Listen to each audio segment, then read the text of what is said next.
종료주일 주인이 바뀐 사람들이란 제목으로 말씀을 나누겠습니다. 예루살렘 성으로 입성하시던 주님을 환영했던 그 종려나무 가지를 흔들며 호산나를 외쳤던 군중들이 5일 후에 예수님을 십자가에 못 박으라고 소리쳤습니다. 무엇이 그들을 변하게 했을까요? 사실 그들이 변한 것이 아닙니다.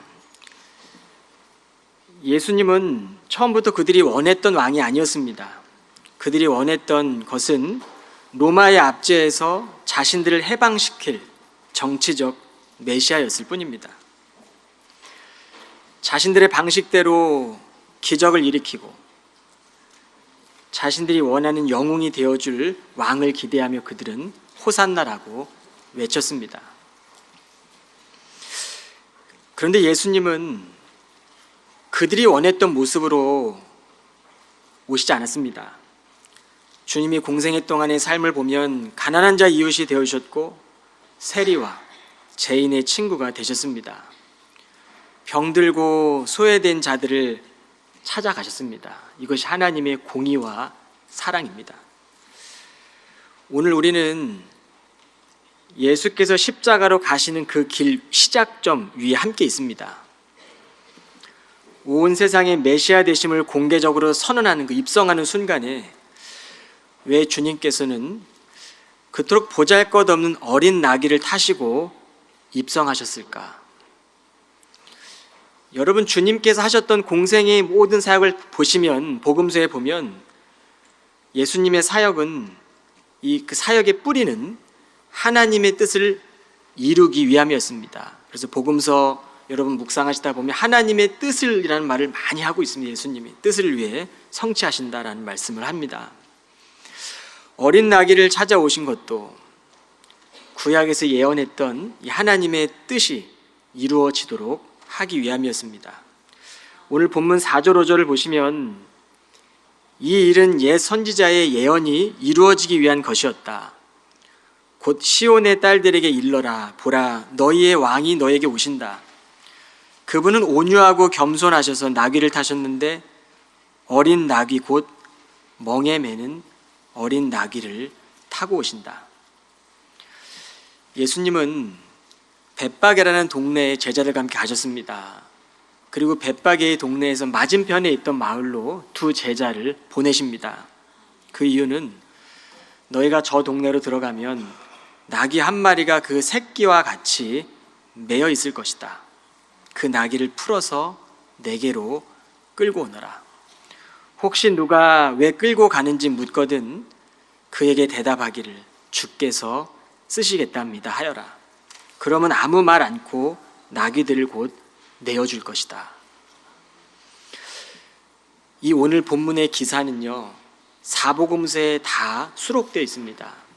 그런데 마가복음과 누가복음을 보면 어린 나귀를 더 강조하고 있습니다. 먼저 마가복음을 보시겠습니다. 너희 둘은 너희들 앞에 보이는 마을로 들어가라. 마을에 들어서면 아직 아무도 타본 적이 없는 새끼 나귀 한 마리가 매여 있을 것이다.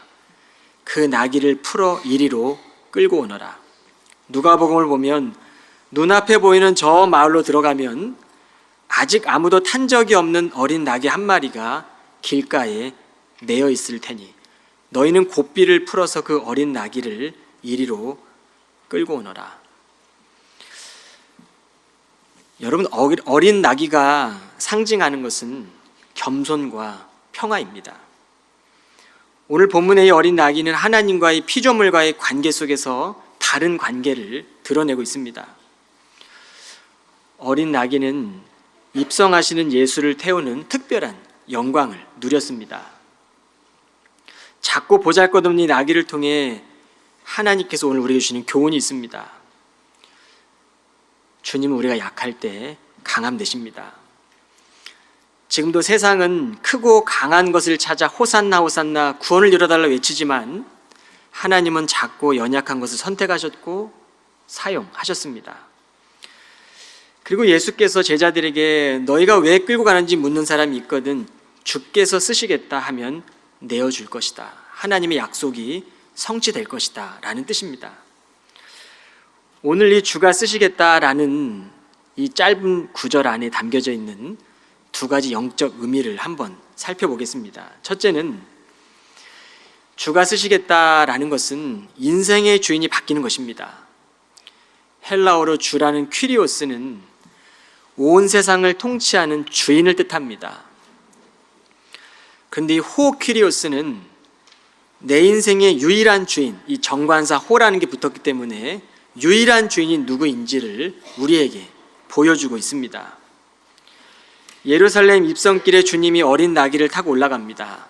아무도 타본 적 없는 그 새끼 나귀는 메시아를 태우는 성별된 도구가 된 것입니다. 여러분 마더 테레사 아시죠? 유명한 말 남겼는데 여러분도 아실 겁니다. 나는 하나님의 손 안에 있는 몽당 연필에 불과합니다. 그분이 쓰시고 그분이 생각하시고 그분이 결정하십니다. 나는 그분의 손 안에 있는 작은 몽당 연필입니다. 그런데 우리가 이 하나님의 손에 붙들리게 되면 몽당 연필과 같은 작은 우리이지만 우리는 태초부터 계셨던 크고 놀라운 특별한 계획과 목적을 깨닫게 됩니다. 이것이 바로 하나님의 뜻입니다. 온 세상을 통치하시는 살아계신 하나님의 특별한 계획을 깨닫게 됩니다. 크신 하나님의 계획 앞에 우리의 삶의 방향이 정해집니다. 이전에는 성공의 조건으로 하나님을 필요로 했는데 하나님의 뜻을 깨닫고 보니 삶의 참된 목적을 깨닫고 보니까 하나님이 원하시는 그 뜻에 우리의 삶은 전적인 도구가 되는 것입니다. 많은 사람들은 성공 스토리에 관심을 갖습니다. 어떻게 세상을 변화시켰는지 또 어떻게 그 자리에 올랐는지가 궁금하죠. 하지만 복음은 우리에게 다른 질문을 던집니다. 내 인생의 주인이 누구인가? 주께서 내 인생을 쓰시겠다고 할 때 우리는 내 삶의 전부를 드릴 수 있는가? 라고 하는 것입니다. 성도들은 삶의 주인이 바뀐 사람들입니다. 이 말은 우리의 삶의 목표가 명확해졌고 이제는 그 하나님의 뜻을 따라 내 삶을 도구로 드리는 사람들이라는 뜻이죠. 우리는 평생 주님을 닮아가는 것입니다. 서로의 각자의 다리는 다르고 하는 일은 달라도 우리가 추구하는 삶의 분명한 목적은 주님을 닮아가는 것입니다. 그런데 이 주님을 닮아가는 거룩한 과정이 참 쉽지만은 않습니다. 인생에 두 가지 주인이 있기 때문입니다. 호산나에 담긴 의미가 달랐듯이 우리가 삶을 살아가다 보면 인생에 두 주인이 있는데 바울은 이를 겉사람과 속사람에 비유해 설명합니다. 바울도 그랬습니다. 바울이 탄식의 고백을 들어보면 오라 나는 곤고하도다. 내가 한 법을 발견하노니 그것은 내가 선을 행하고자 할 때 악이 나와 함께 있다는 것이라. 우리의 마음이 속사람 안에 선과 악이 우리 가운데 서로가 주인 되려고 싸운다는 겁니다. 이 탄식은 우리가 이 믿음의 길을 걸어가는 평생의 여정 가운데 드러나는 것입니다. 그러나 바울은 동시에 선언했습니다. 예수 그리스도 안에 있는 자에게는 결코 정죄함이 없나니 생명의 성령의 법이 죄와 사망의 법에서 너를 해방하였다. 그러므로 성도는 더 이상 죄의 종로로 살 수도 없고 하나님이 우리의 삶의 수단이 아니라 우리의 삶의 전부가 됩니다. 하나님이 우리의 삶의 궁극적인 목적이고 우리가 궁극적으로 추구해야 될 삶의 가치와 방향이 되는 것입니다. 우리가 이 땅을 참된 목적으로 살아갈 때마다 성령께서 우리 안에 거하시고 이 믿음의 싸움 가운데 우리를 끝까지 승리하도록 이끄십니다. 물과 피를 다 쏟으신 예수 그리스도께서 우리 안에 살아계시고 우리는 그렇게 주님을 다시 선명하게 뵐 그날을 향해 걸어가는 것입니다. 오늘 이 어린 나귀는 묶여 있었습니다. 그런데 주님은 묶여있던 나귀를 풀어오라고 말씀하십니다. 매여 있다는 것, 자유롭지 못한다는 것, 얼마나 어려운 상태입니까? 묶여 있다는 것은요, 준비하는 시간이고 목적을 이루기 위해 기다림의 시간일 수 있습니다. 그런데 주님이 풀어서 데리고 온 것은 새로운 목적으로의 초대일 것입니다. 주님을 태우는 그 자리는 본래 있어야 할 자리로 돌아오는 것으로 볼 수가 있겠습니다. 여러분, 우리 모두는 다 과거의 옛사람이었습니다. 죄에 묶여 있었고 율법에 묶여 있었고 상처와 두려움에 묶여 있었습니다. 그런데 예수께서 우리에게 새 삶을 주셨습니다. 죄로부터 풀려나게 하시고 우리 안에 일하시는 성령께서는 어떤 상황에도 우리를 회복의 길로 인도하십니다. 이제 우리가 예배를 드리고 문을 나서면서 우리는 한 주간, 고난 주간을 보내게 됩니다. 성도된 존재로 우리가 살아가다 보면 이제 한 주 동안, 아니 단 하루 동안에도 우리는 우리 내면의 속사람 가운데 수도 없는 내면을 가꾸는 싸움을 하게 될 겁니다. 그때마다 주를 위한 선택을 하십시오. 학교에서나 일터에서나 가정에서나 하나님의 영광을 드러내고 하나님을 위해 공부하고 하나님을 위하여 직장생활하고 하나님을 위하여 돈을 버십시오. 그리고 호산나 구원으로 오시는 예수 그리스도를 외치십시오. 하나님께서 우리의 삶의 주인 되시기 때문에 우리는 하나님 나라를 위해 살아가게 됩니다. 믿음의 경주에서 바울은 이렇게 고백했습니다. 우리는 항상 우리 몸속에 예수 그리스도의 죽음을 짊어지고 다닙니다. 그것은 우리의 몸 안에서 예수의 생명 또한 나타내게 하기 위해서입니다. 죽음이 무엇입니까? 재물은 죽어야 합니다. 우리는 살아있는 재물들입니다. 우리에게 주어진 자기 십자가라는 사명을 우리가 지고 걸어갈 때 죽음을 짊어지고 다니는 겁니다. 그런데 그 사명을 지고 갈 때 우리 몸 안에는 예수의 생명이 나타납니다. 내가 깎일 때, 내가 쓰여질 때 그리스도의 생명이 우리의 삶을 통해 드러납니다. 여러분, 우리가 신앙생활 하면서 그저 주일 한번 예배 왔다 가고 주님을 위해 단 한 방울의 땀도 눈물도 흘려본 적이 없다면 이제 우리가 이 짧은 생애를 살고 난 후에 주님이 부르시는 그날에 주님의 얼굴을 배울 때 우리가 어떻게 그 주님의 얼굴을 뵐 수 있겠습니까? 주님의 마음 한번 구하지 못하고 살아봤다면 우리가 주님의 얼굴을 어떻게 뵐 수 있겠습니까? 고난 주간은 우리를 위해 십자가의 길을 걸어가신 예수 그리스도의 길을 따라가보자라고 결단하는 주일입니다.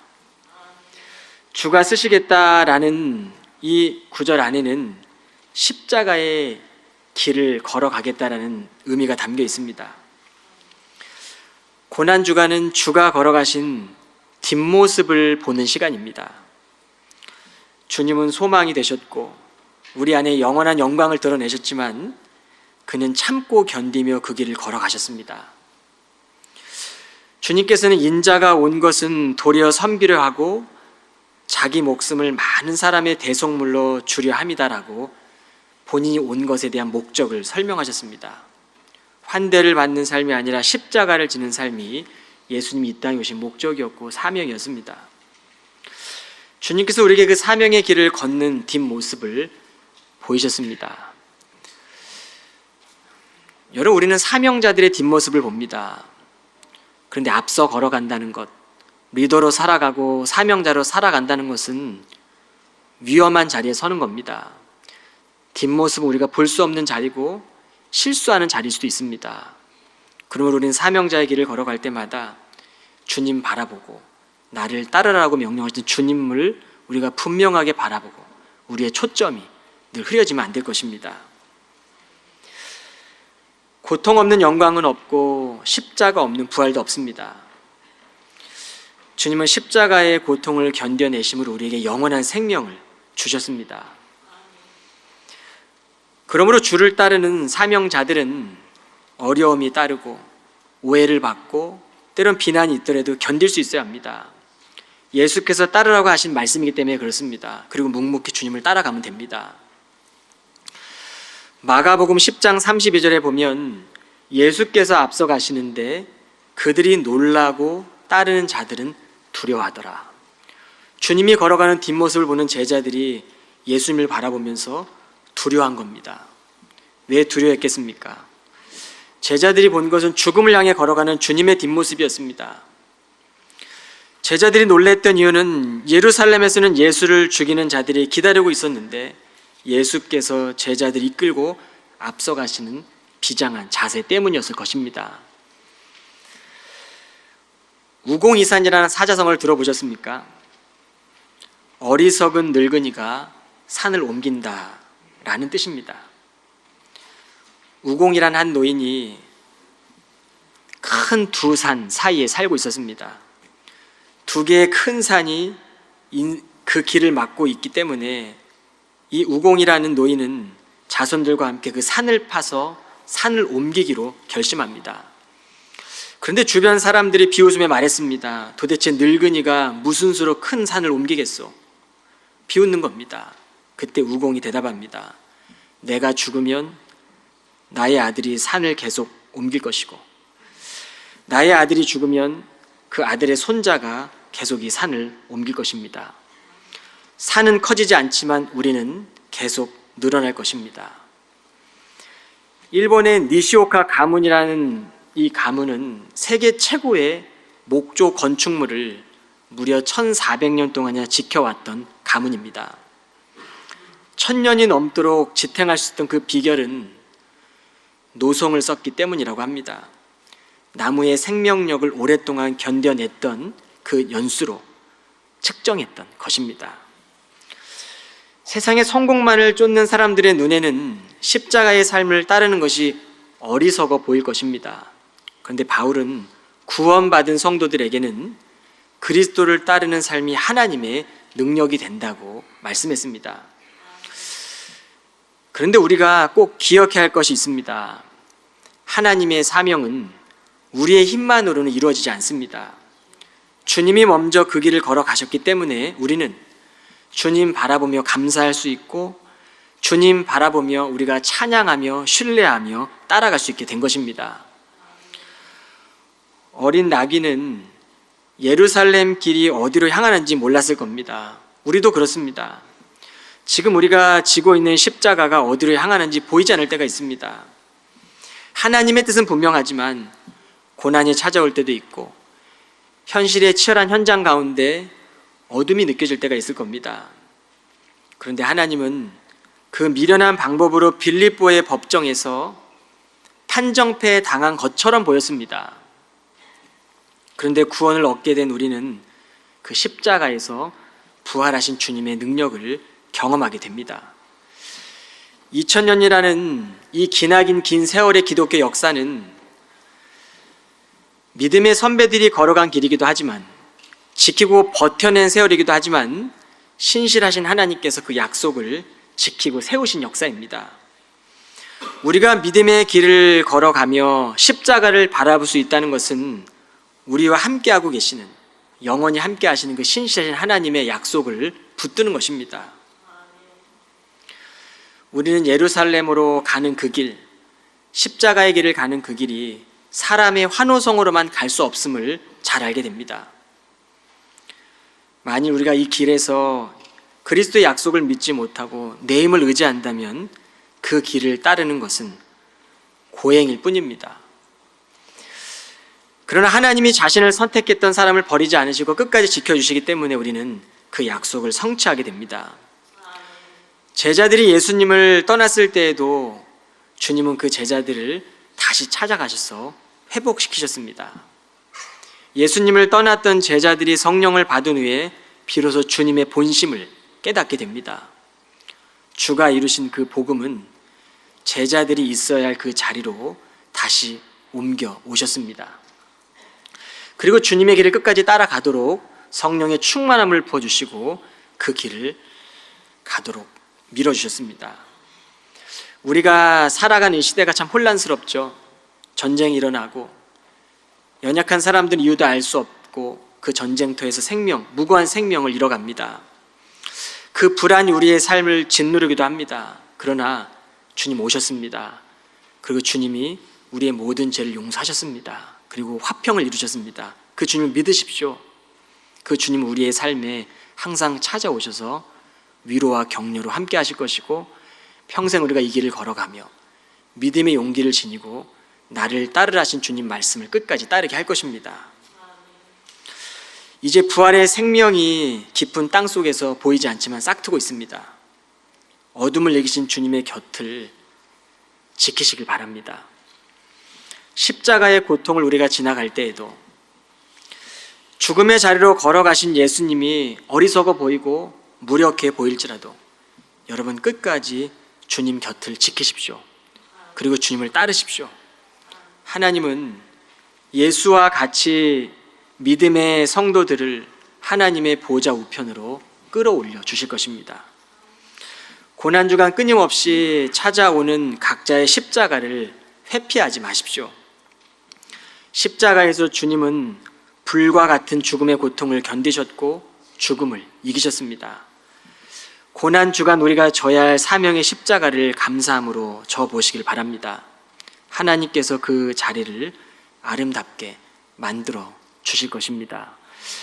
고난주간 설교를 준비하며 4년 전 이 자리에서 사랑 그 좁은 길이라는 제목으로 설교했던 기억이 떠올랐습니다. 둘째 아들이 생사를 오가는 그 갈림길에서 하나님, 이 둘째 아들 주님께 드리겠습니다. 생명만 살려달라고 기도했던 그 순간이 생각이 났습니다. 여러분, 우리 주님께서는 우리를 영원한 죽음에서 영원한 생명으로 바꿔주셨습니다. 이번 한 주간 고난주간을 걸어가시며 영원한 생명이 되시는 우리 그리스도께서 함께 하시니 그분의 손 붙잡고 한 주간 걸어내 보실 수 있기를 바랍니다. 기도하겠습니다. 어린 나귀를 타고 예루살렘으로 입성하신 주님, 그 겸손과 온유하심 앞에 저희들도 엎드립니다. 오늘 우리는 호산나를 외치던 군중 가운데 서 있습니다. 그러나 이 시간 십자가를 향해 묵묵히 걸어가셨던 그 주님의 뒷모습을 따르게 하옵소서. 우리의 삶에 하나님의 뜻만이 드러나게 하옵소서. 사명의 길을 걸어가며 때로 위태로운 자리 있을지라도, 때로는 하나님 여러 가지 뒷모습을 보이는 자리 있을지라도 앞서가신 주님 바라보며 그 뒷모습 또한 아름다운 자리가 될 수 있도록 주님, 우리에게 주어진 그 한 걸음 한 걸음을 신실한 주님 붙잡고 걸어가게 하여 주옵소서. 모든 말씀 예수 그리스도 이름으로 기도하옵나이다. 아멘.